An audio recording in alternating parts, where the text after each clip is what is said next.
Добар ден, почитувани гледачи. Следува Добриот доктор. Јас сум Александар Динев. Ви благодарам што сте со нас. Денеска ќе зборуваме за пневмонија, односно воспаление на белите дробови. Мој гостин и соговорник на оваа тема во студиото е доктор Сејат Асани, специјалист по интерна медицина во јавната здравствена установа Здравствен дом Ростуше. Доктор Асани, добар ден. Ви благодарам што повторно сте дел од Добриот доктор. Добар ден, ви благодарам повторно на поканата. Поздрав до сите гледачи на Сител телевизија. Да, со вас имаме разговарано неколку теми од областа на интерната медицина, меѓутоа прв пат во делот на пулмологијата, односно денеска, како што најавив, ќе говориме поконкретно за пневмонија. На почеток, што всушност представува пневмонијата и колку е честа оваа болест кај популацијата? Вака, пневмонијата представува една често заболување кај во популацијата, представува едно воспаление на белодробниот паренхим, кој што се карактеризира со еден воспалителен ексудат во алвеолите, во респираторните бронхиоли или во интерстициумот на белите дробови. Болеста околу 5 до 12% од сите инфекции според статистичките податоци на долните дишни патишта отпаѓаат на пневмониите. Како што кажаме, представува една честа болест која што речиси ги зафача сите возрастни групи, но највулнерабилни групи се постарата популација и оние пациенти кои што се со пропратни заболувања, односно со коморбидитети. И обично таквиот тип на заболување кај оваа возрастна група потребно е по големи мерки на предпазливост од типот на навремено поставена дијагноза и адекватно брзо лекување, бидејќи компликациите и исходот на истата е многу посериозен, за разлика од кај помладата популација, кој што обично завршува со речиси целосно излекување без никакви компликации. Ке проговориме за сите останати аспекти, но вклучително и за компликациите. На почетокот уште едно дообјаснување кога ќе го слушнеме зборот пневмонија, секогаш се помислуваме на сериозна состојба. Дали тоа секогаш така или пневмонијата може и знае да биде и полесна? Вообичаено болеста поминува полесно и во голем дел од случаите поминува со целосно излекување. Како и што и рековме претходно. Кога е сериозна? Сериозна е кога пациентите најчесто ги игнорираат симптомите. Кога пациентите при одредена инфекција зема на своја рака антибиотици. Кога пациентите знаат препишаната терапија од страна на матичен лекар или на специјалист да ја прекинат пред време. При овие состојби пневмонијата е акутна, брза состојба, може брзо да прогредира во посериозни компликации. Но најчесто се афектирани повозрастните пациенти, односно пациентите кои што имаат над 65 годишна возраст и пациентите кои што имаат коморбидитети, како што е дијабетесот, кардиоваскуларните заболувања, хроничните белодробни заболувања, малигните заболувања, пациенти кои што се на имуносупресивна терапија, кој што е имунокомпромитиран самиот имун систем и ред палета на други хронични заболувања, можат да ја направат пневмонијата да биде многу сериозна и во одредени случаи да заврши со лош исход. Така, со фатален исход, за жал. Да, докторе, кои се најчестите причини, односно причинители за пневмонија? Вака, има голема палета на инфективни агенси, кои што се причина за пневмонија, но ние ќе ги спомнеме најчестите причинители, најчеста, и истовремено во светски рамки најрезистентна на антибиотици, кои што е и голем проблем во лекување е стрептококус пневмонија, кој што е најчестата причина за пневмонија, но морам да напоменам, иако е честа, иако во голем дел од случаите ја лекуваме без никаков проблем, само кај одредени коморбидитети, да, што ги споменавте групите претходно во ризик. Има серотипови на истата, кои што можат да направат толку сериозни компликации пациентот да заврши со летален исход. Одредени серотипови на стрептококус пневмонија можат да бидат сериозна причина за лош исход кај одредени пациенти. Понатаму стафилококус ауреус може да биде причина, хемофилус инфлуенца, мораксела катаралис, други грам негативни бактерии, од атипични микроорганизми се микоплазма, кламидија и некои серотипови на легионела. Од вирусните можат да бидат хемофилус инфлуенца, параинфлуенца вирусите, респираторниот синицицијален вирус, така да една многу голема палета можат да бидат. Но генерално бактериите се најчесто генерално бактерии, како но имаме и причините. вирусни пневмонии. Така, да.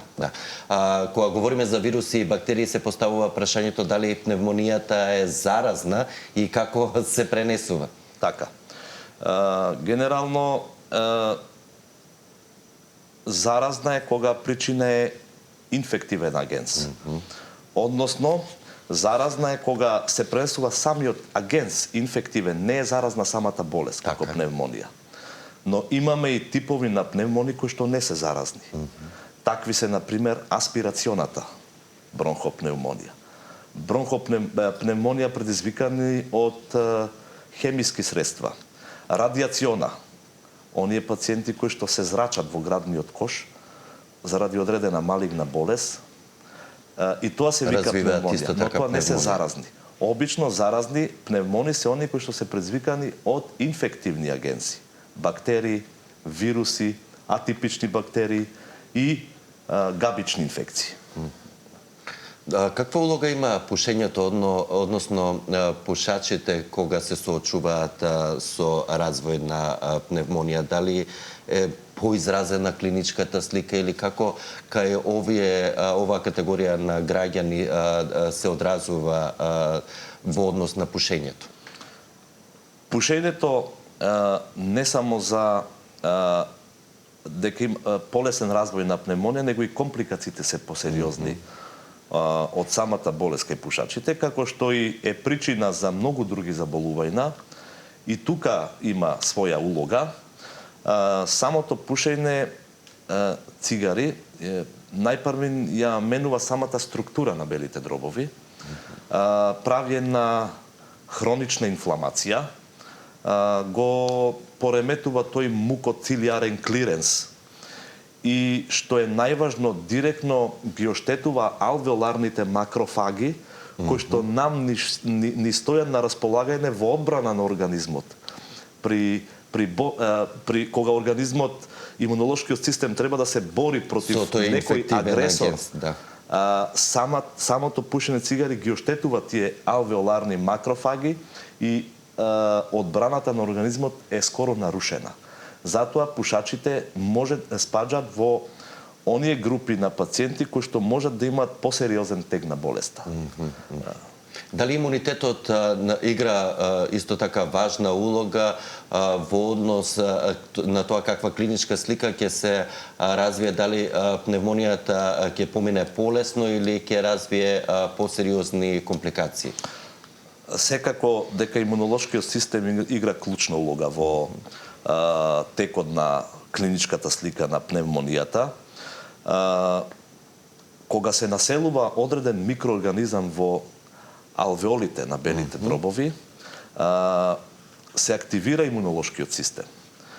И практично целата клиничка слика и рентген промените кои што се случуваат на белите дробови се токму од таа имунолошка реакција на домачин и агресор, таа интеракција, во кој што се создаваат цитокини кои што се и причина за тие први симптоми, како што е треска, грозница, системски компликации и така натаму, и привлекување на неутрофили, односно одбранбени клетки, кои што при посилна имунолошка реакција ти ослободуваат ензими и можат да го оштетат белодробното крило.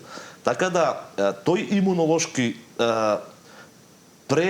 пренагласен одговор према агресорот може да биде причина за поголемо оштетување на белите дробови и од тука се заклучува фактот дека имунолошкиот систем е тоа како игра клучна улога.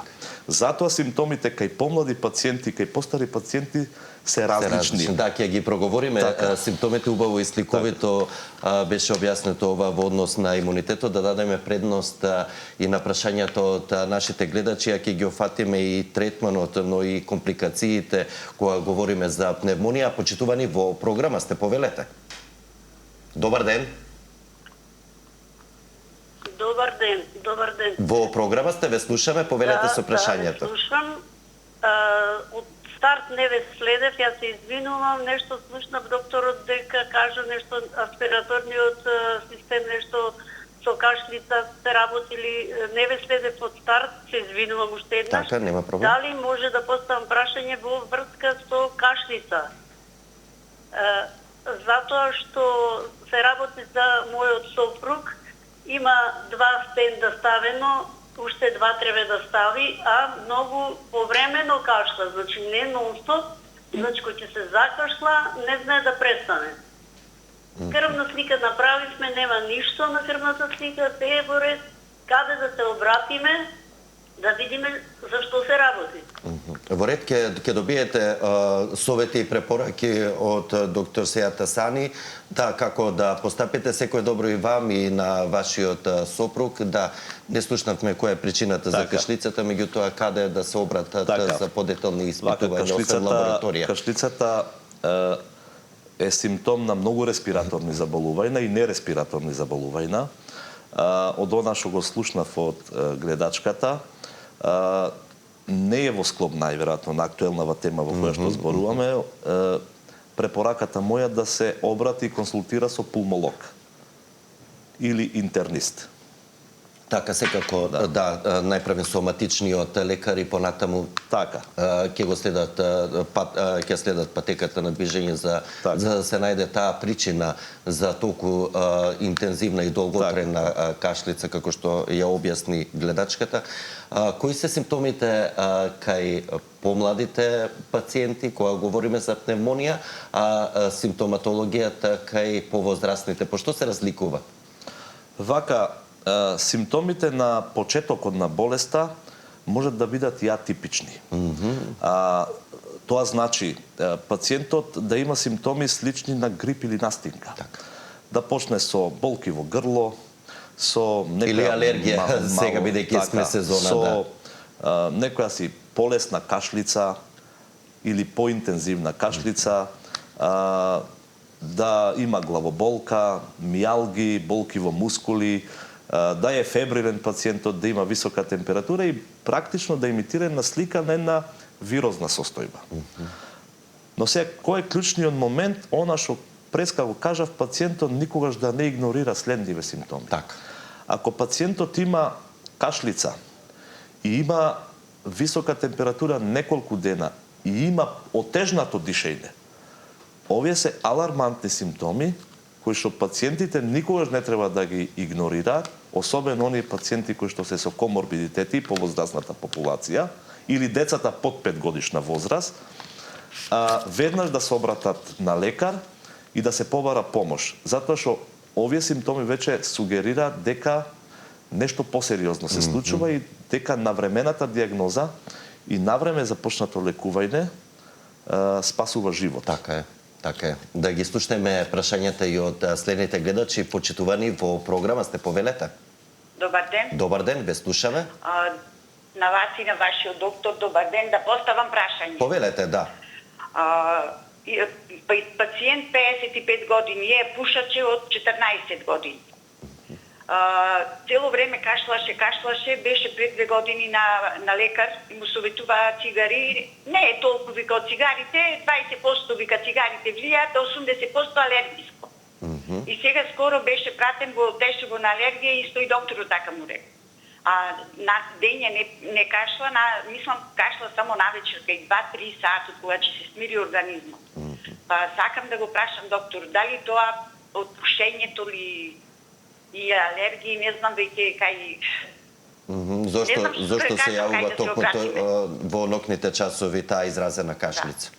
Да, во ред ќе добиете одговорно и совети и препораки каде дополнително да се обратите за да се утврди причината за тоа ноќно кашлање, како што велите. Секое добро и вам и на останатите членови од семејството. Вака, не се согласувам дека пушењето било 20%, а се друго е од друга причина.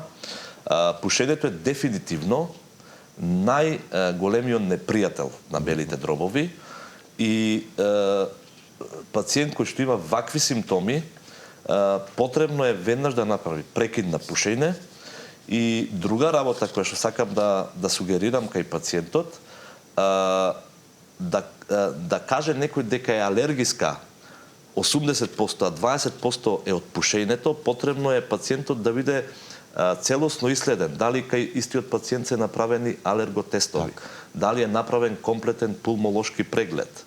Тоа се спирометрија, рентген на бели дробови и така натаму, за да кажеме дека ова е оволку проценти од пушење, оволку проценти од алергија. Како и да е самата кашлица и уопште да не е причина, она што кажа, прекин на пушење. Пушењето е најголемиот непријател за белите дробови. Ако станува збор за алергија, дали само навечер ќе кашла интензивно? Значи, вака, тоа е состојба која во континуитет тука нема апсолутно. Алергиската кашлица може да биде и преку ден, и преку ноќ, така да симптомите се нетипични, дека баш сте типично алергиски. Така. Да ги слушнеме и следните гледачи, почитувани во програма сте, повелете. Добар ден. Добар ден. Во програма сте, ве слушаме. Се извинувам за докторот, сакам да прашаме нешто. Да, повелете. Да, за кашлицата јас сум опериран од срце, имам пейсмейкер.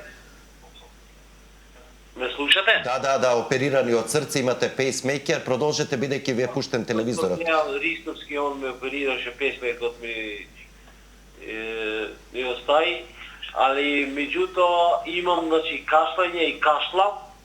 Дали има срцова кашлица? Дали постои тоа или не? Така, пушач сте? Не. Добро.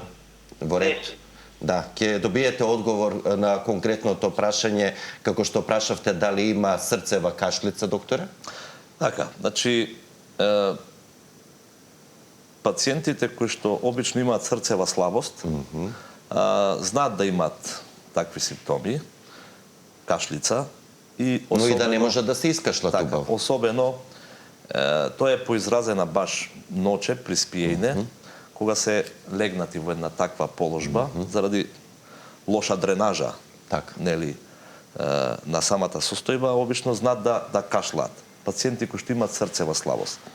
Втора работа, одредени лекови кои што пациентите ги земаат, можат да бидат причина за кашлица. Најчесто тоа се АЦ-инхибитори, попознато за пациентите кои што земаат таблети Скоприл, Енап, Пренеса и така натаму, тие можат да бидат причини за кашлица. Но и пациенти кои што имаат срцева слабост и одредени валвуларни заболувања, болести на валвулите од срцето, можат да имат да бидат пропратени со кашлица. Так, значи и при кардиоваскуларни состојби, еве конкретно при срцева слабост се јавува. Кажавме, не само респираторни, него и други заболувања може да бидат причина за кашлица. Така. Доколку имаме и следен гледач, односно гледачка, може да го вклучиме во програма. Добар ден. Добар ден. Ве слушаме, повелете со прашањето. Сакам да го прашам докторот да јас имам слаб кислород и кашлам сува кашлица и кога се менува времето јас не можам да дишам. Фактички немам воздух. Добро. Имам бронхит, стар бронхит, и тој сега ми е проширен и ми запаќа на срцето. Имам поширено срце. Значи, дали има нешто, јас и спирометрија направив баш сега, јас јавам од Кавадарци, лежи во Кавадаречката болница, на кислород без цело време. Значи... Дали има нешто лек, вентолини на спреј користам? Дали сте пушач? Не. А колку ви е сатурацијата во домашни услови без кислород? Не знам дома, таму беше до 90.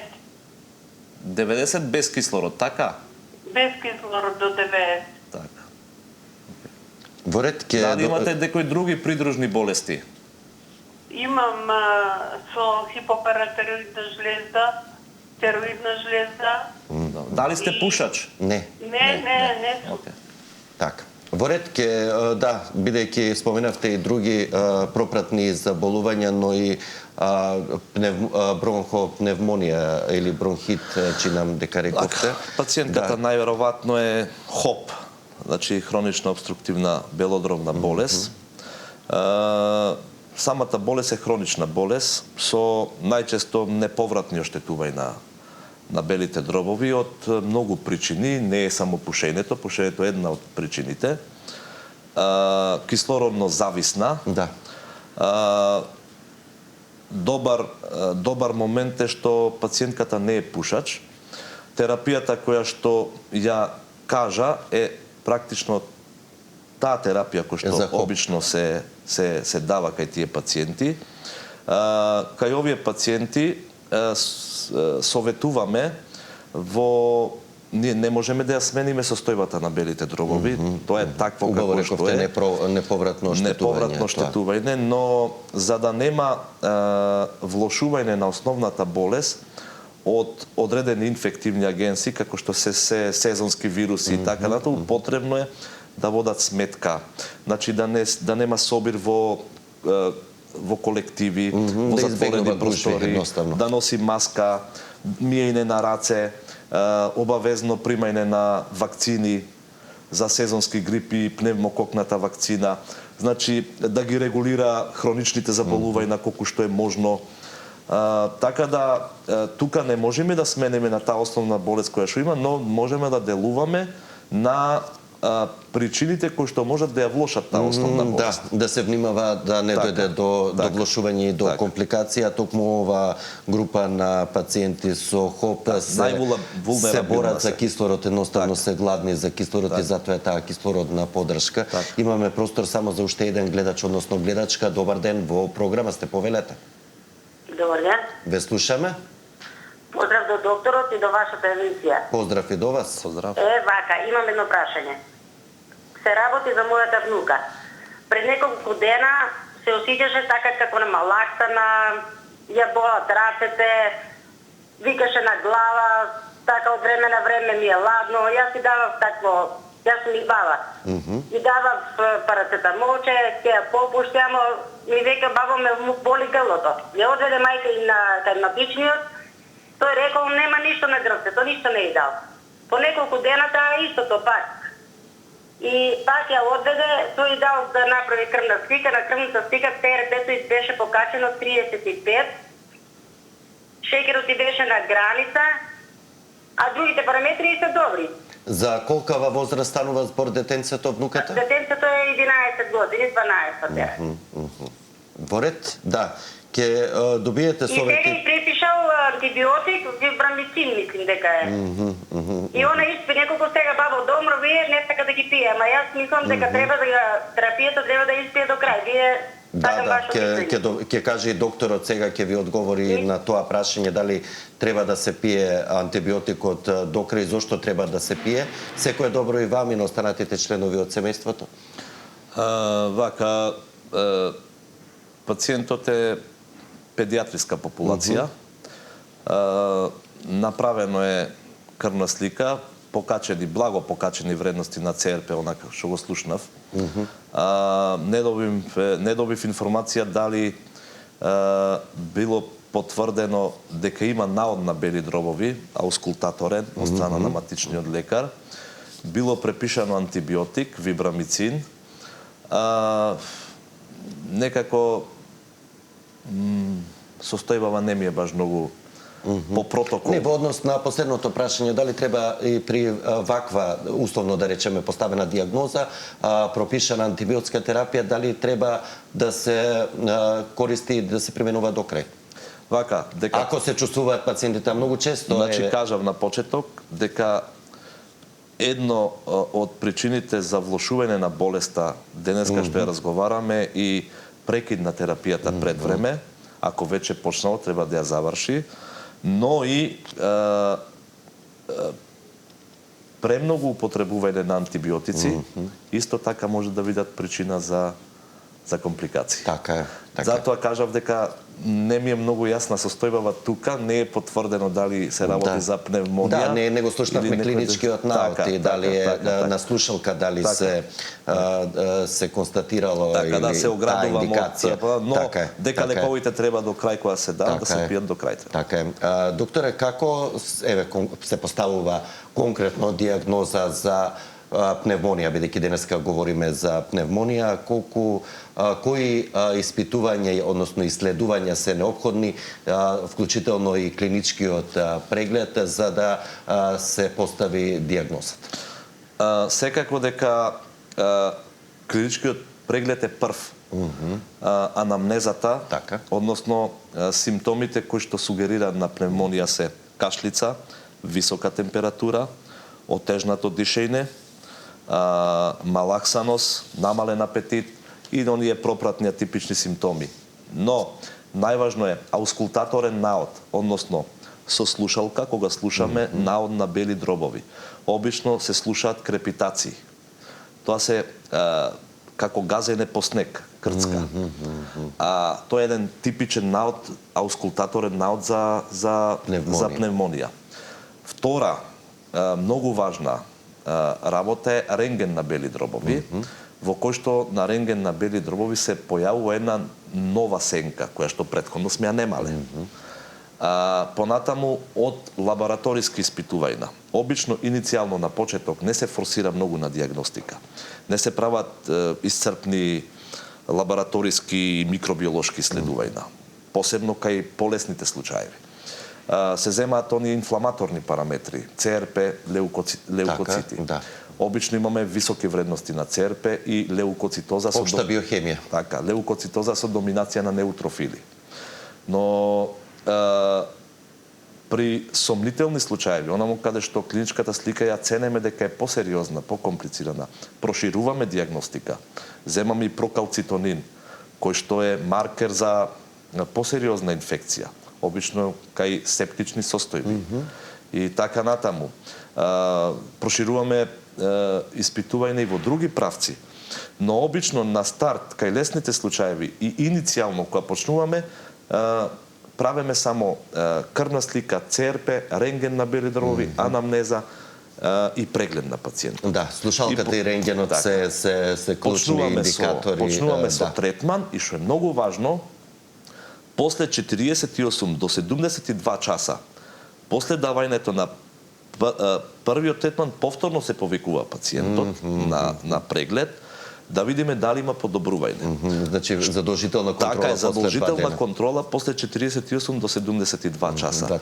И што бараме тука? Тука бараме дали има пад на инфламаторните параметри, дали пациентот веќе не е фебрилен и дали се чувствува подобро. Доколку имаме прогресија на овие параметри, влошување, продолжуваме и прошируваме диагностика. Така. И понатаму менаџираме во зависност од клиничката слика. Така. Дали секогаш третманот е со антибиотици кога веќе ќе се воспостави дека станува збор за пневмонија и во кој случај е неопходна хоспитализација? Вака, не е секогаш третманот.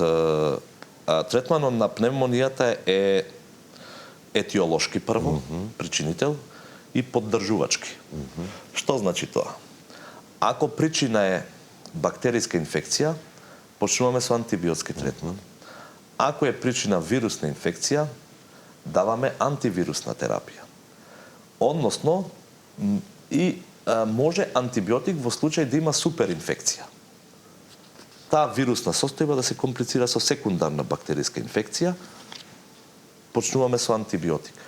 Од поддржувачка терапија доволно хидрирање, симптоматска терапија за пад на телесната температура, доволен внес на балансирана исхрана, И многу течности. одмор кај пациентот и доволен сон. Тоа значи дека да го штедиме метаболизмот. Убаво објаснето. Докторе, дали може да остави пневмонијата трајни последици врз белите дробови доколку соодветно не се третира и навреме не почне третманот и лекувањето? Секако дека може да остави тоа многу сериозни последици, доживотни последици кај пациентите, но сепак ќе напоменам дека обично тоа се случува кај оние пациенти кои што се од она вулнерабилна категорија. Да, што ги споменавте. Најчестите последици кои што пневмонијата може да ги остави на белите дробови е фиброзата на белите дробови, нарушување на респираторната функција и бронхиектази. Овие се многу сериозни доживотни последици и овие пациенти со еден збор се респираторни инвалиди. И постојано имаат потреба од респираторна поддршка, чести хоспитализации, чести компликации. Така. За жал, треба соодветна и навремена превенција за да се спречат овие компликации.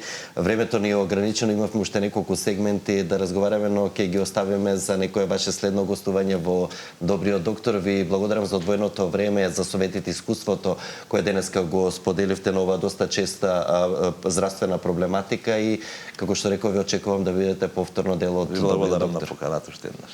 Почитувани, вам ви благодарам за вниманието со кое не следевте. Ве поканувам да бидете повторно со нас и во понеделник. Во меѓувреме останете со програмата на Сител телевизија. Имајте убав викенд и грижете се за вашето здравје. Пријатно!